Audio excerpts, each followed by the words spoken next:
সকাল সকাল ঘুম থেকে উঠে দেখো আমরা ফুল ফ্যামিলি একেবারে রেডি হয়ে সোজা বেরিয়ে পড়েছিলাম দীঘার উদ্দেশ্যে।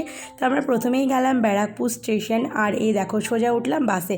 আর বাসে ওঠার পর দেখো মামামের মুডটা পুরো অফ ছিল, আর বাইরে ছিল আজকে নিম্নচাপ, প্রচুর বৃষ্টি হচ্ছিল। যখন আমরা দীঘায় নামলাম পুরো কাক ভেজা ভিজেছি। তো ফার্স্টে নেমেই আমরা কি একটু পেট পুজো সেরে নিলাম, এই যে হিং কচুরি আর তার সাথে মিষ্টি দিয়ে। তারপর সোজা গেলাম হোটেলে, হোটেল বুকিং করলাম, আর মামাম এখানে দাঁড়িয়ে একটু অ্যাকোরিয়াম দেখছিল। আর এটা ছিল আজকে আমাদের হোটেলের রুম। তো আমরা দুটো রুম নিয়েছিলাম, তো মাও আমাদের সাথে গেছিলো, তার জন্য আমাদের রুমটা একটু বড় দেখে নিয়েছিলাম 3 বেডের, আর মার রুমটা ছিল একটুখানি ছোট, মানে 2 বেডের।